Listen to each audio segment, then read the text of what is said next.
আমি এই মুহূর্তে রয়েছি সন্তোষপুর ইউনিয়ন হাদিখালি এবং সোহাগদের বাড়িতে। এই সোহাগ মারা গিয়েছে গত বুধবার রাত 10টায় বাগেরহাট সদর হসপিটালে। এবং সোহাগ বেড়াতে গিয়েছিল তার শ্বশুরবাড়ি দেপাড়াতে। এবং সোহাগের পরিবার এই মুহূর্তে জানতে পেরেছে তার ছেলেকে হত্যা করা হয়েছে এবং তারা বলতেছে। এবং আপনি কি হন? আমি সোহাগের বোন হই। আপনার ভাই কিভাবে মারা গিয়েছে? আমার ভাই মারা গিয়েছে, শ্বশুর বাড়ি গেছে, ওর শাশুড়ি ফোন করছে, বলছে তুমি আসো। কিবারে শ্বশুর বাড়ি গেছিল? বুধবারে বিকেলে শ্বশুর বাড়ি গেছে। যাওয়ার পরে মানে ওখানে যে চেয়ারম্যান বলছে আমরা একটা মিট মীমাংসা করে দেব, তোমার মা বাবারে নিয়ে আসো। ওর সাথে কি গ্যাঞ্জাম ছিল? ওর সাথে গ্যাঞ্জাম না, বউ আসবে না, বউ আসবে না বলে আসে, বউ আনবে। এখন বলতেছে কি তোমার মা বাবারে যদি আনো তাহলে একটু বউ পাগল ছিল, তাই তো? আমার ভাইয়া ছিল অনেকটা বউ পাগল, কিন্তু আমার যে ভাবি তার ছিল অন্য এক জায়গায় রিলেশন। মানে সে আপনার ভাইকে পছন্দ করতো না, আপনার ভাই তার লাগে পাগল ছিল, তার জন্য একেবারে পাগলই ছিল। তো ভাইয়া অনেক কিছু করে। চেয়ারম্যান বলছে কি, চেয়ারম্যান কে নাম কি? চেয়ারম্যান না, চেয়ারম্যানের ভাই আলতাফ।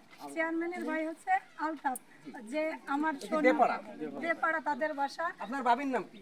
আমার ভাবির নাম সোনি আক্তার। সোনি আক্তারের পিতার নাম কি? সোনি আক্তারের পিতার নাম বিল্লু মাঝি। বিল্লু মাঝি, জি, দেপাড়া বাড়ি। দেপাড়া বাড়ি। ওইখানে আপনার ভাই গিয়েছে বেড়াতে বুধবারে। যাওয়ার পরে আপনারা রাত্রে খবর পাইছেন যে আপনার ভাই হসপিটালে।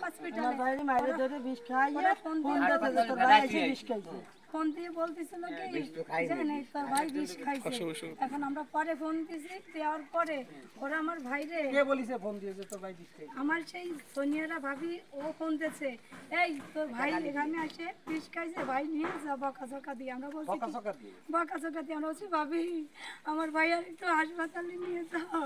আমরা আসতেছি, হসপিটালে নিয়ে যাইয়ে ভাইয়াটা পালাই রাখে ওরা চলে গেছে।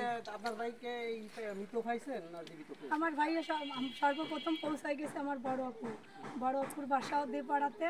ওর শ্বশুর বাড়ি উনি এই বিয়েটা করাইছেন? জি, উনি বিয়েটা করাইছে। একজন যে বলতেছে কি তোমার ভাইয়া বিষ খাইয়ে তারে নিয়ে যাচ্ছে হসপিটালে। আপু পাগল হয়ে দৌড়তি মোটরসাইকেল নিয়ে যাইয়ে দেখে কি ভাইয়ারে আমার পেলাই রেখে দিতেছে। ওরা পলাই চলে গেছে। আপু যখন যাইয়া ভাইয়াটা জড়াই ধরছে, ভাইয়া কিছু কথা বলতে পারে না, কিন্তু শুধু একটা হাত দেখে বলছে। আচ্ছা, আপনার ভাইয়ের গায়ে কি কোনো ক্ষত ছিল, কোনো চিহ্ন ছিল? মারির কোনো চিহ্ন ছিল? অনেক চিহ্ন ছিল ভাইয়ার এখান থেকে। কি আপনাদের সন্দেহ হয় যে মারধর? আমাদের অনেক সন্দেহ হয়। একজন ভালো ব্যক্তি। আপনি কি হন? আমাদের মা। আচ্ছা, আপনার ছেলে আগে হসপিটালে নিয়ে গেছিল, একবার মারধর করছিল। তখন ওর ঘরে ঢুকতে দেবে না, ঘরে আচ্ছা বিস্তারিত না ঢুকতে দেবে না, এজন্য দরজা দিয়ে দিয়েছে। তো দরজা দিয়ে আমার বাইরে রাখে না, কি করছে দরজা। আপনার ছেলে মেয়ে কি 7 জন? 5 মেয়ে 6 জন। 5 মেয়ে এক ছেলে। 5 বোনের এক ভাই। ধরা ধরেছে একটা না টুটে ধরা ধরেছে, একটা না টুটে ধরা ধরে কিছু করতে পারে না। ওই যুদ্ধে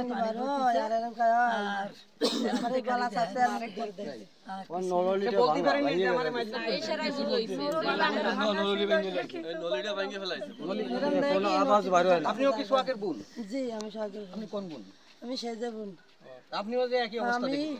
আমি তো হসপিটালে যাই, আমার ভাই আর না। ও হাসপাতালে আপনি কি ছিলেন? আপনার তো ছেলে। আমি। আপনার নাম কি? সাথে ছিল সফদার আবেদ আলী।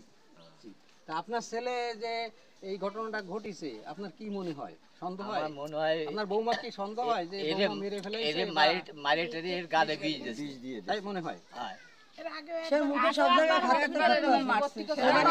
হাসপাতালে একবার বাইরে ফেলাই গেছে। মানে আপনার পেটে পাড়াই পুত্রবধূ আপনার ছেলেকে পছন্দ করতো না? সে সম্পর্ক আছে, একজনের সাথে ছবি আছে। বোর অন্য ছেলের সাথে সম্পর্ক ছিল, সে জায়গায় সে যা 2-3 বার গিয়েছে, তারা তারা দিছে তাই